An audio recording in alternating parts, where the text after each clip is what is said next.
of the people of Pakistan at the plight of the people of Gaza. Our heart bleeds as we witness the tragedy unfolding in the Holy Land, a tragedy that shakes the very conscience of humanity and the foundation of this institution. Mr. President, can we, as human beings, remain silent while children lie buried under the rubble of their shattered homes? Can we turn a blind eye to mothers cradling the lifeless bodies of the children? This is not just a conflict, this is systematic slaughter of innocent people of Palestine.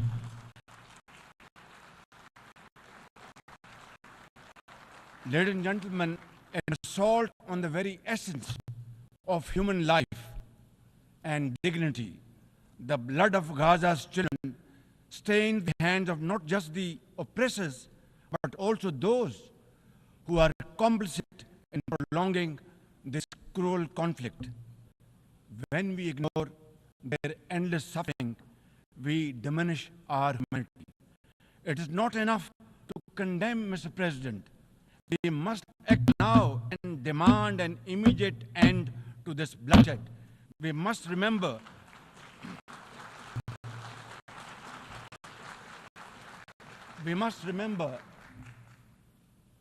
that the blood and sacrifice of the innocent Palestinians will never go waste. We must worry about their plight and difficulties and stand by them. We must work for a durable peace through the two-state nation.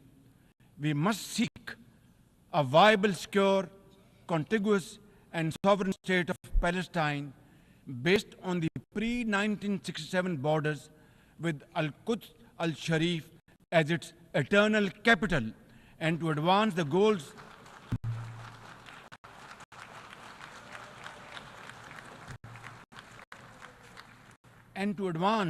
these goals, Palestine must also be immediately admitted as a full member of the United Nations.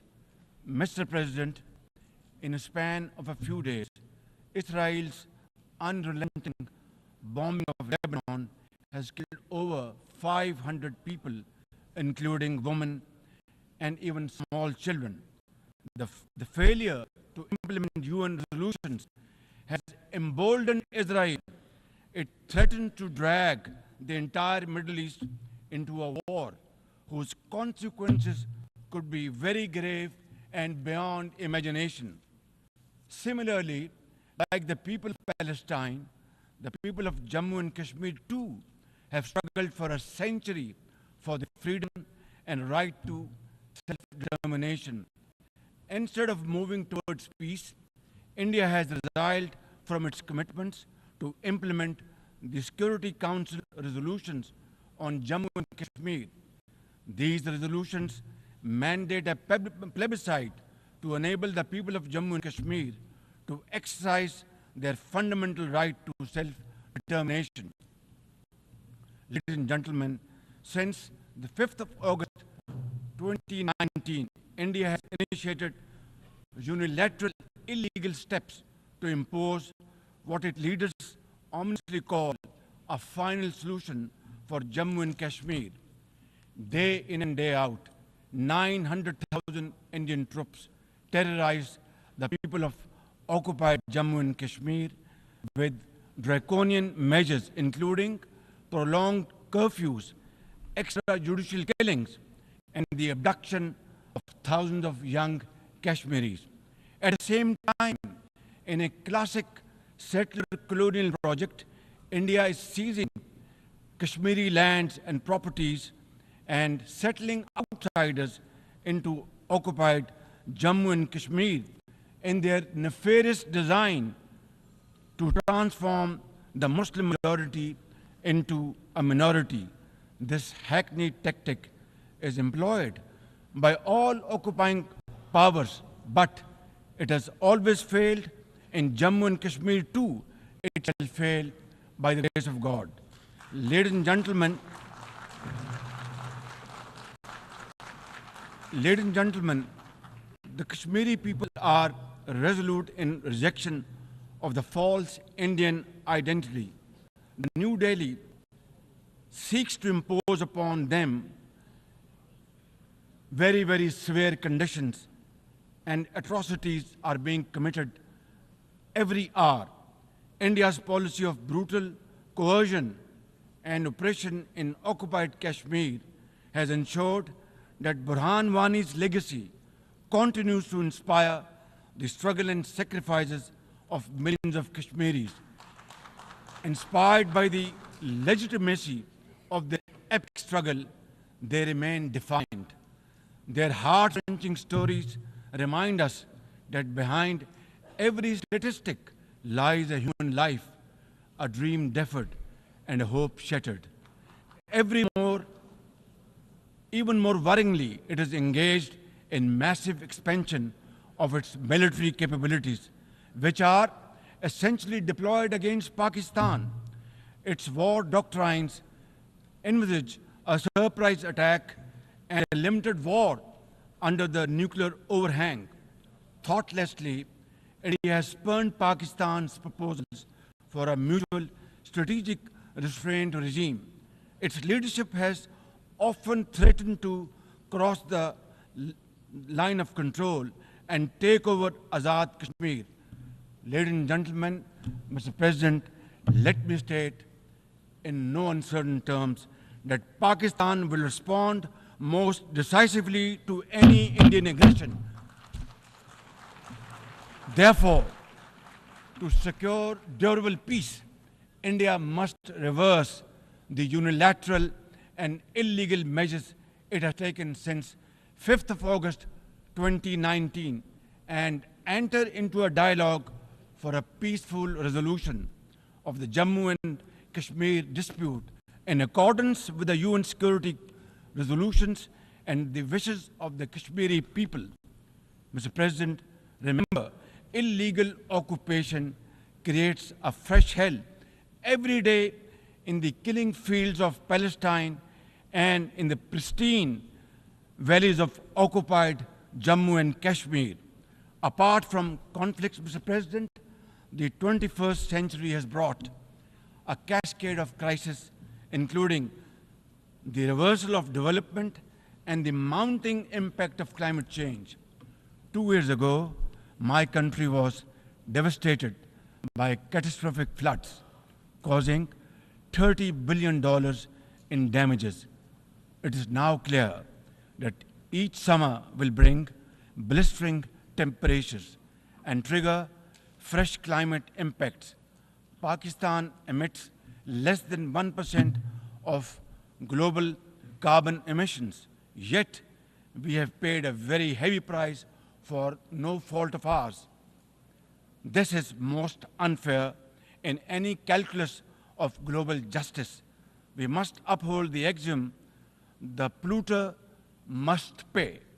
Ladies and gentlemen, Pakistan looks forward to fulfillment of commitments made by our development partners to support the achievements of the SDGs and climate goals, including a new annual goal beyond $100 billion in climate finance. Mr. President, with nearly 100 developing countries trapped in the vicious cycle of debt and liquidity crisis, which I always call a death trap rather than debt trap, achieving the SDGs in these circumstances remain a distant mirage. The international financial architecture, which the Secretary General has described as morally bankrupt, and the world trade and technology regimes must be reformed and aligned to promote development and global equity. Mr. President, since assuming office in March this year, the progress and prosperity of my 240 million people has been my singular focus. We have taken some very difficult but necessary decisions that have rescued our economy from collapse, restored macroeconomic stability, controlled physical deficits and strengthened our reserves. As a result, inflation has come down to a single digit by the grace of God, and the prospects for economic growth has revived.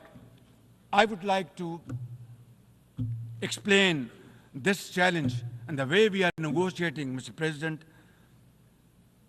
by reciting a stanza from a poem which enormously makes me very emboldened, very brave, and hardworking, and commit untiring efforts. And this stanza is a befitting example of hard work and, of course, facing challenges and then pave the way for success stories. And stanza is, when things go wrong, as they sometimes will, when things go wrong, as they sometimes will, when the road you are trudging is all uphill, when things go wrong, as they sometimes will, when the road you are trudging seems all uphill, when the credits are low and debts are high, when the credits are low and debts are high, when you want to smile, but you have to sigh. When you want to smile, you have to sigh. When care, read health. When care is pressing you down a bit, when care or health is pressing you down a bit, rest if you must, but don't you quit. This is how, Mr. President, we have learned to face our challenges and negotiate the most daunting challenges we have faced. Mr. President, situated at the crossroads of South and Central Asia and the Middle East, we have prioritized geoeconomics and regional connectivity to secure win-win outcomes for our people. The second phase of the landmark China-Pakistan Economic Corridor has been successfully launched through the APEX Special Investment Facilitation Council. We are mobilizing investments in resilient infrastructure, renewable energy, minerals, sustainable agriculture, and technology. This will herald a new era of development and modernization in my beloved country. Ladies and gentlemen, for 2 decades, Pakistan has fought terrorism boldly and most successfully, defeating terrorist groups within Pakistan. We have paid a very heavy price. 80,000 of our brave soldiers and civilians have been martyred, including innocent school-going children. And the gory memories of APS school carnage haunt us till date. Our economy has suffered a loss of $150 billion. Unfortunately, today, we are again confronted by a new wave of externally financed and sponsored terrorism, especially by the TTP, Fitna al-Khawarij, and its associates. Ladies and gentlemen, make no mistake, inshallah, by the grace of God, we are determined to eliminate this threat as well through our comprehensive national effort by the name of Azm-e-Istehkam, meaning resolve to promote peace and stability. And we will work collectively with the international community to combat all forms of terrorism and reform the global counterterrorism architecture. Mr. President, Pakistan seeks the earliest possible normalization of the situation in Afghanistan. We join the UN's appeal for $3 billion in humanitarian assistance to the millions of suffering Afghan brothers and sisters. At the same time, we endorse and share the international expectations that the Afghan interim government would respect human rights, including the rights of women and girls, and promote political inclusion. In particular, the interim government must take effective action to neutralize all terrorist groups within Afghanistan, especially those responsible for cross-border terrorism against neighboring countries. These include ISIL-K, Daesh, the Al-Qaeda associated TTP, Fitna al-Khawarij, Majid Brigade, the BLA, and other terrorist groups which unfortunately are seen on Afghan territory. Mr. President, another troubling global development is the escalation of Islamophobia, which is now manifested by frequent desecrations of the Holy Quran, attacks on mosques, negative stereotyping of Muslims, and acts of discrimination and violence against them. The most alarming manifestation of Islamophobia is the Hindu supremacist agenda in India. It aggressively seeks the subjugation of 200 million Muslims and the obliteration of India's Islamic heritage. Pakistan and the OIC will work with the UN Secretary General and a special envoy to implement a plan of action to combat this scourge. Ladies and gentlemen, Pakistan seeks an immediate end to the tragic conflict in Ukraine and its peaceful resolution in accordance with the UN Charter and international agreements.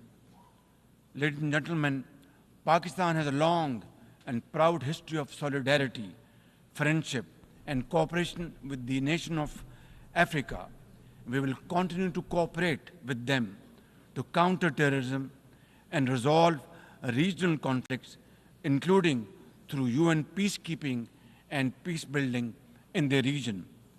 Finally, Mr. President, as we leave this august hall, we must carry with us a message for our people, that the weak are not voiceless, that the oppressed should not lose hope, that poverty is not preordained, and that Allah Almighty promise of justice and equality in our terrestrial home must be respected. I thank you all, and thank you very much for your time. God bless you.